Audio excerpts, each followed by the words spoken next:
आदाब नाजरीन, hello career में आपका बहुत खैर मकदम है। मैं हूं आमिर हसन। नाजरीन, वही है मर्द जिन पर यास के साए नहीं पड़ते, वो बढ़कर तुंद तूफानों से टकराया ही करते हैं।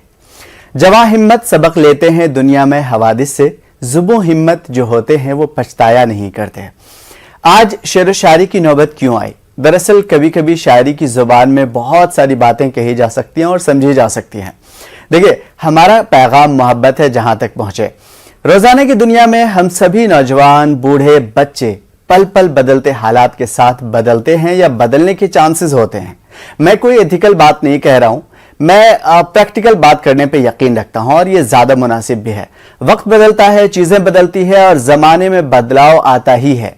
ये बदलते भी रहेंगे और मुमकिन है कि आपके घर के हालात ऐसे हों कि आप बदलाव के शिकार हों, ज़हनी दबाव के शिकार हों, या मुमकिन है कि आप कौम के लिए फिक्रमंद हों, या ये मुमकिन है कि आप ज़माने में जो कुछ चल रहा है उससे परेशान हों और वाकई किसी भी हालात ने आपको बेचैन कर रखा हो।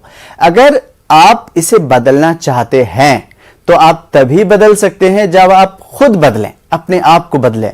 बदलाव के लिए खुद बदलना जरूरी है। घर से लेकर बाहर तक, हॉस्टल से लेकर ऑफिस तक छोटी छोटी चीजों पर ध्यान मत दीजिए, यह आपके लिए बहुत मोहलिक होगा। और अच्छे और बुरे के तराजू में अगर चीजों को तौलने लगिएगा तो कामयाबी हो ना हो, हर चीज आपके मुआफिक नहीं होगी। कभी कभी चीजें खिलाफ मामूल भी होती हैं, ये तो मुमकिन है, ऐसा होता है। आपके घरेलू हालात मुआफिक नहीं हो, यह भी मुमकिन है। माशी या इस्लाही मसाइल से दो चार हों, यह भी मुमकिन है। लेकिन यह मुमकिन नहीं है कि आप इन चीजों की वजह से रुक जाएं, थम जाएं। यह तो मुमकिन है कि आप कॉलेज या ऑफिस में, आपके कॉलेज या ऑफिस में सारी चीजें आपके मुआफिक ना हो, आपके हित में ना हो। लेकिन यह मुमकिन नहीं है कि आप इन चीजों में उलझ कर आगे बढ़ना छोड़ दें। Manjhi the mountain man movie आपने देखी होगी, उसके आखिर में एक डायलॉग है, खुदा के भरोसे मत बैठिए, क्या पता खुदा आपके भरोसे बैठा हो। खुदा ने कुरान में भी कहा है, इन्नल्लाह ला युगय्यिरु बिकौमिन हत्ता युगय्यिरु मा बिअनफुसिहिम। अल्लामा इकबाल जो बहुत बड़े शायर गुजरे हैं, उन्होंने कहा है कि खुदा ने आज तक उस कौम की हालत नहीं बदली, न हो जिसको ख्याल खुद अपनी हालत के बदलने का। इन सब चीजों को सुनाने का बस इतना मकसद है कि हाथ पर हाथ धरे बैठे मत रहिए। कोशिश कीजिए। शिकवा शिकायतों में और तकलीफों के इजहार में तकलीफें कम नहीं होती हैं बल्कि बढ़ती हैं। कोशिशें करने से चीजें बदलती हैं। उठ खड़े होइए, कोशिश कीजिए। अगर कोशिश के रास्ते नहीं पता तो हम किस काम के हैं। न्यूज़ 18 उर्दू आपकी कोशिशों को महमेज लगाने के लिए हम वक्त तैयार है और प्रोग्राम हेलो करियर का भी यही मकसद है।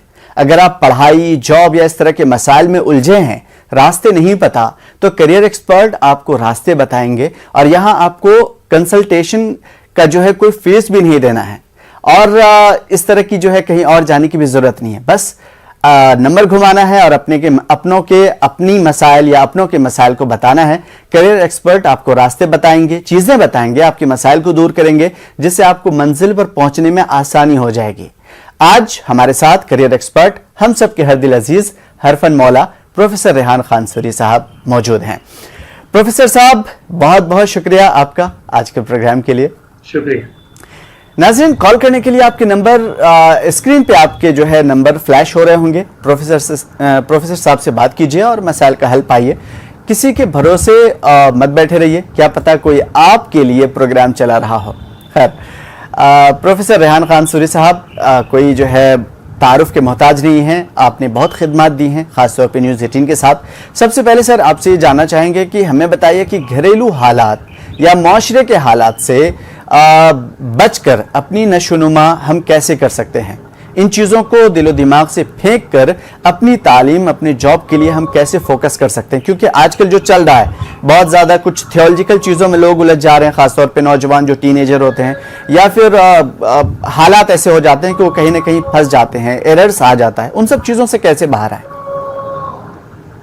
देखिए, बहुत अहम आपने बात कही और ख़ास तौर से अगर देखा जाए तो चाहे वो घर के हालात हों या माशरी हालात हों, हमें सबसे पहले फोकस, जब हमारा फोकस क्लियर होता है, जब हमारी गोल क्लियर होता है, जब हमें पता होता है कि हमें कहाँ पहुँचना है, हमारा ऑब्जेक्टिव क्या है, तो मुझे नहीं लगता कि हमारा कोई भी हालात किसी चीज़ पे बहुत ज़्यादा असरअंदाज होंगे। देखिए, अगर मैं एक मिसाल दूं कि जब हम सोने को निकालते हैं, अगर आप देखें तो जो उसकी टेक्निक है उसमें क्या है ना कि आप 1 ऑन्स सोने के लिए टनों मिट्टी निकालते हैं, तो आप मिट्टी पे फोकस नहीं करते हैं, आपका फोकस सिर्फ उस 1 ऑन्स गोल्ड पर होता है। तो आपको कुछ नहीं दिखाई देता, वो इतनी मिट्टी, टनों जो मिट्टी निकलती है वो नहीं दिखाई देती, वो आपको सोना दिखाई देता है। इसी तरह से अगर आपका गोल जब होता है तो आपको कितना भी इधर उधर जो चीजें आपके अतराफ में हो रही हैं, जाहिर है हर किस्म के हालात होते हैं, कुछ लोग फाइनेंशियल परेशानी में होते हैं, कुछ लोग सोशल परेशानी में होते हैं, कुछ लोग इवन अपने अपने जो सरकमस्टांसेस होती हैं उनके जो चारों तरफ की, बहुत बार स्कूल में ऐसी कभी कभी चीजें होती हैं, कभी आपके फ्रेंड सर्कल में ऐसी चीजें हो जाती हैं जो आपको अफेक्ट करती है। देखिए उससे तो आप नहीं बच सकते, जिंदगी है, जब जिंदगी होती है तो ये परेशानियां उसके साथ होती हैं, लेकिन कामयाब वही लोग होते हैं जिनका फोकस बिल्कुल क्लियर होता है, जिसमें कंसिस्टेंसी होती है, डेडिकेशन होता है। अगर आपके अंदर वो एक कन्विक्शन है और आप उसको कंसिस्टेंटली काम कर रहे हैं और कंसिस्टेंटली उसको फोकस करके आपको कि मुझे ये बनना है, मुझे ये करना है, अगर वो फोकस क्लियर है तो मुझे नहीं लगता कि कोई भी हालात किसी पे कोई बहुत ज़्यादा असर डालते। हालात तो देखिए हर तरह के होते हैं और बहुत बार ऐसा देखा गया है, बहुत सारी ऐसी स्टडीज़ भी हैं कि अगर आपको बहुत ज़्यादा कंफर्ट होता है जब भी आपके रिजल्ट्स ख़राब होते हैं, तो ये दोनों चीज़ें बहुत मुश्किल, जब आपके बहुत सख्त हालात होते हैं तब भी आपके साथ बहुत परेशानी होती है। लेकिन जिन लोगों के गोल क्लियर होते हैं, जिनकी ऑब्जेक्टिविटी क्लियर होती है, जिनका फोकस होता है किसी गोल के ऊपर, वो लोग किसी भी तरह के हालात हो, चाहे अच्छे हालात हो, खराब हालात हो, नॉर्मल हालात हो, वो हमेशा अचीव करते हैं। बिल्कुल सर, अभी आपने बहुत अच्छी मिसाल दी कि अगर सोना निकालना है मिट्टी से या पत्थर से छान करके, तो जाहिर है कि आप सोने पे फोकस करेंगे, गर्द गुबार, मिट्टी और इन सब चीज़ों पे फोकस नहीं करेंगे। मुझे उम्मीद है कि ये मिसाल बहुत ही आसानी से समझ में आ गई होगी सभी को। सर, अभी राजस्थान, वेस्ट बंगाल, महाराष्ट्र, हिमाचल प्रदेश, उत्तर प्रदेश, इसके अलावा बहुत सारी रियासतें हैं जिसमें 10th और 12th के एग्ज़ाम हुए हैं। सर, आज फोकस मैं इसी पर रखना चाहता हूँ क्योंकि ये वक्त बहुत ज़्यादा अहम माना जाता है। मैं जानना चाहता हूं कि 10वीं और 12वीं के बाद मुस्तकबिल के फैसले लेना थोड़ा चैलेंजिंग तो है, ऐसे में एक बच्चा या उसके वालिदैन कैसे इन चीज़ों का तयन करें, कैसे अपने रास्ते बनाएं? देखिए 10वीं और 12वीं के जब क्लास के इम्तहानात आ गए हैं और इम्तहान तकरीबन रिजल्ट सब आ गए हैं और हम अगले पड़ाव की तरफ हैं, तो बहुत सारे बच्चों ने ऑलरेडी अपने इम्तहान अपने जो अगले इक़दामात हैं वो उसके लिए अपनी तैयारी शुरू कर दी होगी, क्योंकि हमारा जो सेंट्रल यूनिवर्सिटी का एंट्रेंस टेस्ट है, जो कॉमन एंट्रेंस टेस्ट है यूजी प्रोग्राम्स के लिए, उसकी डेट्स भी आ गई हैं, जुलाई के तकरीबन दूसरे हफ्ते में शायद डेट्स हैं वो। उसके अलावा अगर आप देखें तो तकरीबन सभी यूनिवर्सिटीज़ में इस वक्त फॉर्म्स भर दिए गए हैं। बहुत सारे यूनिवर्सिटीज़ के जो CUET में नहीं आते हैं उनके इम्तहानात भी चल रहे हैं जो एंट्रेंस के हैं। तो एक वो लेवल है जिसने ऑलरेडी एक फॉर्म भर दिया, तो उनको अब फोकस ये करना है कि जो उनका एग्ज़ाम होना है उस पर वो फोकस करेंगे। दूसरा, एक क्लैरिटी होना बहुत ज़रूरी होती है और मैं ये बात बहुत ज़रूरी बताना चाहता हूँ यहाँ पर, बाद में और बात हम करेंगे कि आपको ये बहुत अहम है कि आप कहाँ पढ़ाई करते हैं। देखिए किस कोर्स को करते हैं ये भी अहम है, बिल्कुल इसमें कोई शक नहीं कि बिल्कुल अहम है, आपका इंटरेस्ट होना चाहिए, लेकिन ये भी बहुत अहम होता है कि आप जिस ऑर्गेनाइजेशन, जिस इंस्टीट्यूशन में पढ़ रहे हैं, वो इंस्टीट्यूशन का जो आपका एक सर्कल होगा, जो पीयर आपका ग्रुप होता है, जिनके साथ आप पढ़ाई करते हैं, उसमें कैसा इन्वायरमेंट है वो बहुत मैटर करता है। देखिए यही फ़र्क होता है कि जो कोई डिस्टेंस एजुकेशन में अगर कोई पढ़ाई कर रहा है, प्राइवेट पढ़ाई कर रहा है उसमें, और जो रेगुलर अच्छे कॉलेज में या इवन बहुत अच्छा कॉलेज नहीं हो तब भी कॉलेज में पढ़ाई करें, तीनों में बहुत फ़र्क होगा। तो इसका मतलब ये है कि हमारी जो लर्निंग है वो पीयर लर्निंग भी बहुत ज़्यादा मैटर करती है। हमारे हॉलिस्टिक डेवलपमेंट के लिए एक इन्वायरमेंट बहुत ज़रूरी है, हमारी ग्रोथ के लिए वो एक एक्सपोजर बहुत ज़रूरी है जो डिफरेंट तरह की यूनिवर्सिटीज़ में डिफरेंट होता है। और जाहिर है जो बड़ी यूनिवर्सिटीज़ हैं, इस्टेब्लिश्ड यूनिवर्सिटीज़ हैं, रेप्यूटेड यूनिवर्सिटीज़ हैं, टॉप यूनिवर्सिटीज़ हैं, उनका एक अपना इन्वायरमेंट होता है। कहीं पर आपको रिसर्च इन्वायरमेंट मिलेगा, कहीं आपको बहुत ज़्यादा प्रैक्टिकल एप्लीकेशन बेस्ड इन्वायरमेंट मिलेगा, बहुत सारी जगह पे आपको एक कहते हैं ना एक क्रिटिकल थिंकिंग वाला इन्वायरमेंट मिलेगा, बहुत सारी जगह पे आपको अलग अलग तरह के इन्वायरमेंट हैं। अगर देखा जाए तो आपको ये समझना होगा कि आप जब सेलेक्ट कर रहे हैं यूनिवर्सिटी को, कोर्स को, तो ये बात ज़रूर जहन में रखें कि वहाँ पर मेरा टोटल एक हॉलिस्टिक डेवलपमेंट हो रहा है, नहीं हो रहा, मेरी पर्सनैलिटी कैसे इंप्रूव होगी। देखिए एजुकेशन का मतलब कतई ये नहीं है कि आप एक डिग्री ले लें, ये बात ज़रूर समझने में, ये बात इसलिए ख़ास तौर से कह रहा हूँ कि हमारे बच्चे बहुत बार कुछ ऐसे प्रोग्राम्स के पीछे सिर्फ अपना या कुछ ऐसे फैसले ले लेते हैं दोस्तों की वजह से या किसी और वजह से, जहाँ पर आपको ये बहुत सारी चीज़ें आपकी मिस होती। तो जब भी आपको फैसला लेना हो कि आपको कहाँ एडमिशन लेना है, तो ये इन चीज़ों का ख्याल रखें, पहली बात। दूसरी बात, आपको ये बहुत अहम होता है कि किस तरह से आप कोर्स सेलेक्ट करें, ये भी अपने आप में एक अहम चीज़ है, क्योंकि बहुत बार हमें अपनी मर्जी का कोर्स नहीं मिलता, तो हम क्या करें। हमारे सामने बहुत बड़ा एक चैलेंज होता है। मैं ये सवालों के जवाब इसलिए दे रहा हूँ क्योंकि ये बहुत ज़्यादा सवाल पूछे जाते हैं। बिल्कुल। मुझे बहुत लोग जब बात करते हैं, पूछते हैं, तो वो उनके सवाल इसी तरह के होते हैं। एक सवाल ये होता है कि हमें अपनी मर्जी का कोर्स नहीं मिला, अपनी मर्जी का इंस्टीट्यूट नहीं मिला, हम क्या करें। क्या हम 1 साल और तैयारी करें, क्या हम किसी और या कंप्रोमाइज करके किसी और कोर्स में एडमिशन ले लें। तो इस तरह के जब सवालात आते हैं तो ये बहुत जेनरिक, इसका जवाब देना बड़ा मुश्किल है। मतलब जवाब सबके लिए एक नहीं है, जवाब हर इंसान के लिए अलग है। जिस तरह से आप देखते हैं कि जैसे बुखार का मर्ज हो या कोई ऐसी, खुदा ना करे किसी को मर्ज है, तो जब बुखार एक नॉर्मल जनरली होती है बीमारी और दवाई, लेकिन उसकी बहुत सारे तरह की होती है। कभी कभी वो वायरल होता है, कभी जॉइंट, कभी वो टाइफाइड होता है, कभी इस तरह के डिफरेंट बुखारात होते हैं, वो चेक करके ही डॉक्टर देता है। इसी तरह से ये हमारे करियर के ताल्लुक में भी हर इंसान की एक इंडिविजुअल पर्सनैलिटी होती है और उसका इंडिविजुअल इंटरेस्ट होता है। वही चीज आप देखेंगे दूसरे के केस में उसका जवाब दूसरा होगा, उसका सॉल्यूशन कुछ और होगा। तो इसलिए जरूर इसको समझें, और इसके लिए सबसे अच्छा मैं कहूँगा कि अपने टीचर्स है, जो आपके टीचर्स हैं, उनसे राब्ता करें, या आप जिस प्रोफेशन में जाना चाहते हैं, जो बनना चाहते हैं, उस तरह के इंसान से अगर आपका कहीं कोई किसी के थ्रू कनेक्ट हो जाए, उससे बात करें। जैसे मिसाल के तौर पे अगर आप किसी भी डिस्ट्रिक्ट में, वहाँ पर हर तरह का, वहाँ गवर्नमेंट सर्वेंट्स भी होते हैं, वहाँ और बाहर पढ़ने वाले भी होते हैं, कोई ना कोई आपका दोस्त, कोई रिश्तेदार, उनके कोई जानने वाले जरूर किसी ना किसी ऑर्गेनाइजेशन में काम कर रहे होंगे, जो आप बनना चाहते हैं, जिस तरह के प्रोफेशन में आप जाना चाहते हैं, तो उससे जरूर बात करें। और उससे जब आप बात करेंगे तो आपको बहुत सारी चीजें क्लियर होंगी। लेकिन ये जो सबसे अहम है वो ये है कि आपको ये जरूर देखना है कि मेरा इंटरेस्ट क्या है, मुझे किस तरह का कोर्स करना चाहिए, मेरा गोल क्या है, मेरे गोल को अचीव करने में कौन सा कोर्स हेल्प करेगा। और बहुत बार इनडायरेक्ट कोर्सेज भी होती हैं जो आपके गोल को अचीव करने में हेल्प करती हैं। मिसाल के तौर पे आपको हो सकता है कि अभी वो कोर्स नहीं मिला, लेकिन आप मास्टर्स में उस कोर्स को ऑप्ट कर सकते हैं। जैसे कंप्यूटर साइंस आप पढ़ना चाहते हैं और कंप्यूटर साइंस अगर किसी वजह से आपको बीटेक में नहीं मिला, तो कोई हर्ज नहीं है, आप इलेक्ट्रॉनिक्स कम्युनिकेशन ले लें, इलेक्ट्रिकल इंजीनियरिंग ले लें, और उसके बाद आप मास्टर्स में अपना कंप्यूटर साइंस ले लें।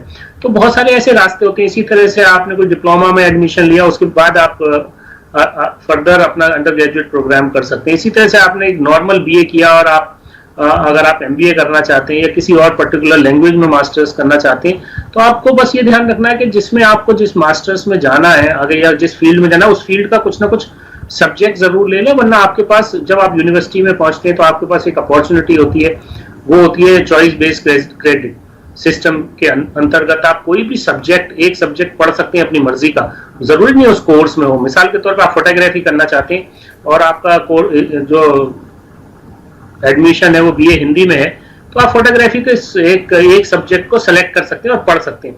इसी तरह से कोई साइकोलॉजी पढ़ना चाहता है, वो साइकोलॉजी का कोई सब्जेक्ट पढ़ सकता है। कोई ह्यूमन रिसोर्सेज पढ़ना चाहता है, उसका करना बहुत जरूरी है आने वाले जिस भी प्रोफेशन में जाना हो। एक कॉलर से बात करेंगे। हेलो सर, आमिर खान साहब, अस्सलाम वालेकुम। वालेकुम अस्सलाम व रहमतुल्लाह। मेरा नाम बशीर है, हुसैन आलम से बात कर रहा हूँ मैं। जी बताएं। जी कि हमारे खान साहब से ये सवाल है कि जो सवाल आम कर रहा हूँ मैं, कि जो बच्चे जो 10th पास करते हैं उसके बाद मुस्तकबिल के लिए अपनी जो राह चुनना चाहिए, कि वो अपने मर्जी के मुताबिक करना चाहिए, आगे फ्यूचर को देखते हुए करना चाहिए, वो मैं हमारे खान साहब से मैं ये पूछना चाह रहा हूँ। अच्छा, जरूर जरूर डॉक्टर बशीर साहब, बहुत शुक्रिया बशीर साहब, बहुत अच्छा सवाल है आपका। देखिए, मैं आपको कुछ चीजें शायद डाटा के बेसिस से बता दूं। वर्ल्ड इकोनॉमिक फोरम 2022 के हिसाब से ये बताया गया कि अगले आने वाले 5 सालों में, यानी कि 2027 तक तकरीबन एक लार्ज नंबर है जॉब रोल्स का, यानी कि थाउजेंड्स में वो नंबर है जो जॉब रोल्स खत्म हो जाएंगे, जो जो जॉब अवेलेबल ही नहीं होगी। तो ये बहुत जरूरी है कि आप फ्यूचर पे फोकस करें, लेकिन कुछ बेसिक कहते हैं ना बेसिक करियर्स होते हैं, जैसे मिसाल के तौर पे मेडिसिन, मिसाल के तौर पे इंजीनियरिंग, मिसाल के तौर पे आपका लॉ, मास कम्युनिकेशन, जर्नलिज्म। तो आपको 10वीं क्लास में सिर्फ ये चुनना है कि मैं किस सेक्टर में जाऊंगा, उसमें आपको क्या स्किल डेवलप करनी है वो आप जब ग्रेजुएशन में पहुंचेंगे उसके बाद आप मास्टर्स लेवल पे या ग्रेजुएशन में आपको ये तय करना होगा किस तरह की आपको स्किल सेट डेवलप करना है। लेकिन जो सेक्टर है आपका, जो करियर का एक सेक्टर कैटेगरी होती है, वो तो आपकी चेंज नहीं होती। तो जो आप फ्यूचर की बात करें, बिल्कुल आपने सही कहा, फ्यूचर बेस्ड आपको वो चुनने चाहिए। लेकिन जब आप जैसे मिसाल के तौर पर आपने बीटेक चुना, तो जब इंजीनियरिंग, पहले आपको ये तय करना मुझे इंजीनियरिंग में जाना है या मुझे मेडिसिन में जाना है या मुझे लॉ में जाना है या मुझे जर्नलिज्म में जाना है या मुझे क्रिएटिविटी में जाना है, लाइक मुझे फाइन आर्ट्स या मुझे एनिमेशन या मुझे ग्राफिक्स। तो पहले आपको ये तय करना पड़ेगा, या लैंग्वेज, फॉरेन लैंग्वेज, आपको ये तय करना है सबसे पहले 9वीं या 10वीं में जब आप पास कर लेते हैं, तो 11वीं 12वीं में या कॉमर्स में जाते हैं, तो इस तरह का आपका तय कर लेना पहले। जब ये तय कर लेंगे उसके बाद आप सोचेंगे फ्यूचरिस्टिक क्या चीज करनी है। बिल्कुल, डॉक्टर बशीर साहब का बहुत ही अहम सवाल था, और सर मैं ये भी जानना भी चाह रहा था कि अभी चूंकि ज़्यादातर ऐसा होता है ख़ानदानों में भाई, चचाजाद, मामूजाद, फलां जो भी हैं वो इंजीनियरिंग में जा रहे हैं, तो बस उनको देखा देखी हम भी उस रास्ते पे निकल पड़े, ऐसा होता है सर ज़्यादातर। मैं ये जानना चाहता हूँ कि पढ़ाई का मरहला ऐसा होता है कि बच्चे अभी 8वीं 9वीं करके आए हैं, 10वीं में पहुँचे हैं, 11वीं 12वीं में पहुँचे हैं, ऐसे में 10वीं और 12वीं की अहमियत कितनी है? क्योंकि आने वाले दिनों में या आगे के कोर्सेज में या जॉब में इसकी अहमियत बहुत ज़्यादा बढ़ जाती है। देखिए, जो बात आप कह रहे हैं बहुत सही है। हिंदुस्तान में मेरे ख्याल से 3% ऐसे लोग हैं, मुसलमानों की बात कर रहा हूँ मैं, मुस्लिम कम्युनिटी में 3% या 3.5% इतने हैं जो कॉलेज में पहुंचते जाते हैं। तो ये बहुत अहम डाटा है। तो एक बहुत बड़ा चंक है जिसमें जो कॉलेज तक भी नहीं पहुंचता, तो उनके पास इंस्पिरेशनल कोई चीज नहीं होती, जो आप बात करें। लेकिन जो बात आपने अहम कही कि 10वीं क्लास तक अगर कोई पहुंचा है, उसके पास अगर कोई गोल आ जाता है, क्यों इसके लिए बहुत अहम होता है कि आपका ये टर्मिनल पॉइंट्स है, इसको कहते हैं हम, कि आपके 10वीं या 12वीं के बाद आपके पास ये पड़ा होता है कि आपको कहाँ जाना है। या जैसे कि 10वीं के बाद आप 11वीं 12वीं में अपनी स्ट्रीम चुनते हैं, वो कॉमर्स हो सकती है, मेडिसिन हो सकती है, साइंस लाइक मैथमेटिक्स हो सकता है, वो डिपेंड करता है आप किस तरफ जाना चाहते हैं। तो अगर आपने 10वीं में ये तय कर लिया तो आपके लिए बहुत अहम हो जाता है कि आप किस तरह के सब्जेक्ट लेते हैं। आपको इकोनॉमिक्स पढ़नी है, साइकोलॉजी पढ़नी है, आपको कंप्यूटर पढ़ना है, क्या पढ़ना है, या आपको लॉ पढ़ना है, बहुत सारी चीजें आप 11th 12th में आप सब्जेक्ट के तौर पे ले सकते हैं। 12वीं के बाद जो पढ़ाव होता है वो बहुत अहम पढ़ाव होता है, क्योंकि आपका वो स्कूल टाइम खत्म हो रहा है, सेकेंडरी स्कूल से आप जो है फिर कॉलेज जा रहे होते हैं, आप अंडर ग्रेजुएट प्रोग्राम में जा रहे होते हैं। तो आपके पास वहां बहुत अहम हो जाता है कि आपको किस तरह की फील्ड सेलेक्ट करनी है।